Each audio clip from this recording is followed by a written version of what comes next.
Yusuf. Prime Minister said in Munich yesterday that your party's pro-Putin. If you were in power in the United Kingdom, you would have joined the coalition of the willing, and we'd be a country that nobody could do business with. Do you agree?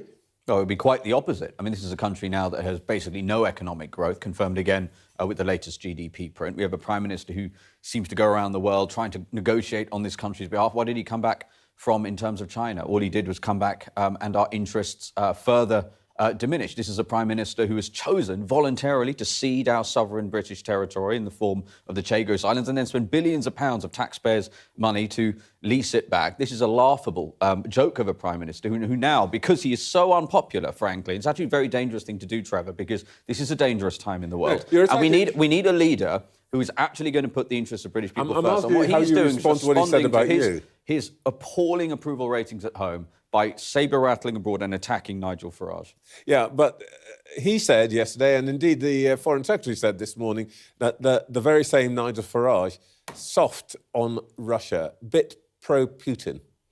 That's obviously not true. I mean, Nigel was the only...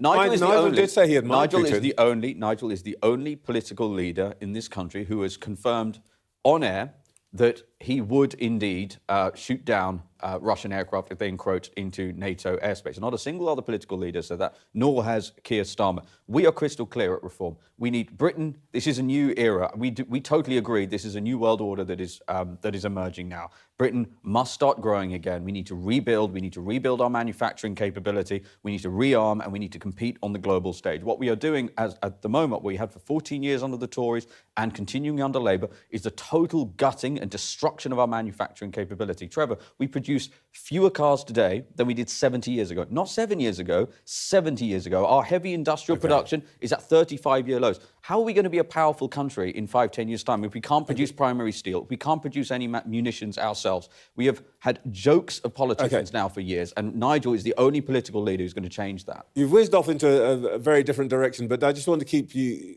briefly with Munich. Marco Rubio said that European leaders were allowing mass migration to threaten the cohesion of our societies, the continuity of our cultures and the future of our people. Do you agree? I think that's obviously true, and it's not just me who thinks that. I'd argue the primary reason why Reform has led 200 opinion polls in a row. It's why the majority of this country do support, for example, the mass deportation of illegal migrants. So it's not just me who thinks that or Nigel who thinks that. I think it's demonstrably true. People are seeing just the sheer quantum of people who came. You know, the Tories promised 4 consecutive manifestos to cut net immigration to the tens of thousands, and that's important because that meant people voted time and time again for less immigration. They left office with that number at 1 million a year, let in 12 million people gross, 6 million net. People have had enough of it, Trevor. And we're now at a point where we are seeing in certain instances the erosion of British culture, and it's a really concerning thing. Is there a danger that Reform is really, to be honest, a one-trick pony with just one prominent figure? I don't think that's the case at all. The one trick being immigration.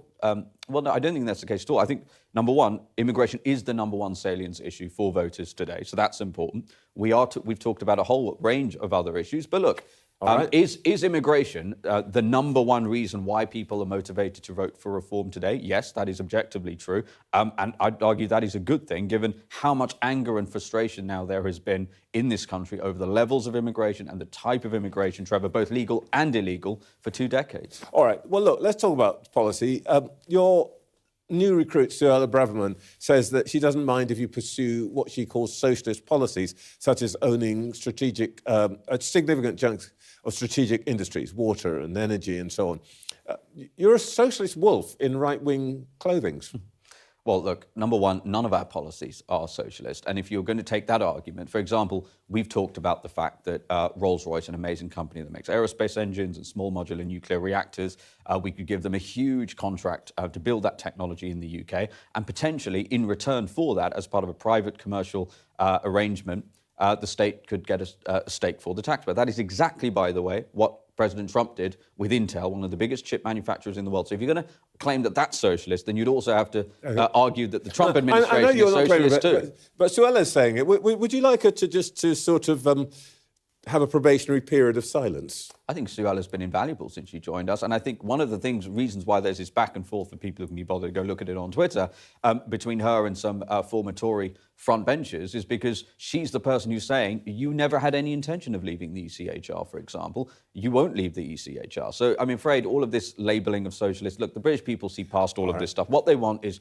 manufacturing jobs coming back to Britain. We need, as a country, to be able to build things again. All right. Let me ask you about an actual policy that you do have. Your leader changed his mind on the two-child benefit cap. He said he wanted to keep it.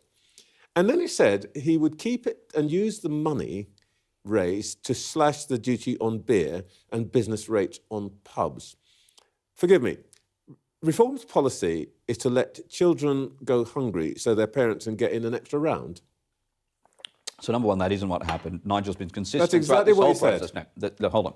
So the first part of what you said was Nigel's changed his mind. That is incorrect. Nigel never changed his mind. Nigel's position has always been, and still is, that he would lift the two-child benefit cap only for British families who are in work. That has always been his position, and has been misrepresented. To the second point on the pubs policy, look, what we wanted to do was make sure that this was fully funded. So the position that we have taken with regards to that policy means that that would add back £2.9 billion per year to the public purse. And we are in a position now where, having had almost 70,000 pubs in this country a couple of decades ago, we're going to be down to 10,000, Trevor, by 2040 if we carry on the way that we are. We have to support that industry. He said it'd save the money and we would you spend it to take 10% of duty on pubs, which is about 5p, I think, and fixed business rates. Does that not strike you as a bit odd? Take money away from families and children so people can drink a bit more cheaply? Well, so firstly, it's really important people understand when the term poverty is used primarily by left-wing politicians. Let's define that term. It is a relative. Hold on, it's a relative term, which means that you could literally, this is a mathematical fact, you could increase everybody's incomes tenfold, and that statistic would stay the same. But the most important thing is that reform. We are fiscally prudent, and we wanted to make sure anything we announced was going to be fiscally neutral. So are you trying now to say that actually the levels of poverty that are measured by the ONS and others are somehow an illusion, that it's all a bit made up? No, it's worse than that, because real poverty does exist in this country, Trevor, and absolute poverty does exist in very, very small pockets. If you actually want to do the right thing for as many people as possible in this country, then you need to create social mobility. That has been crushed by the Tory government and now this Labour government. If you take the relative poverty argument, then there will always be a percentage of the population that is in poverty. And what that does nothing for is to help the middle classes, or indeed the people who are actually living in absolute poverty. When you talk about small pockets of poverty, where are we finding them? What are you talking about? Well, you can look in.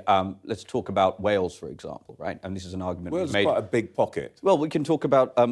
So, for example, 15-year-old children in Wales score in the global PISA rankings, the most recognised international educational rankings, below the OECD average, meaningfully below, for example, countries like Turkey, to which the British taxpayer, including Welsh taxpayers, are sending tens of millions of pounds in foreign aid every year. This is an argument we have made many, many times. If we want to help British children, if we want to help British children who are struggling, then the first thing we should do, Trevor, is stop sending tens of billions of pounds of British taxpayers' money abroad to countries with their own space programs, to countries with hypersonic missiles. I think you slid away to another point. I just asked you where the poverty is, because you're saying there's small problem. I mean, basically, you seem to be saying, actually, there's not that much poverty. Why are we bothered about it? Give people money to buy drink. With respect, Trevor, you're putting words in my mouth. At no point did I say that. I have said that the measure of poverty that has been used for years now in this country is an unhelpful thing, because because it is relative to the mean and to the median. It means that you are always going to have a certain percentage that's there, and that is not in the interest of the people who actually need it. Zia Yusuf, we'll return for another round another time. Thank you so much for your time this morning. Thank you.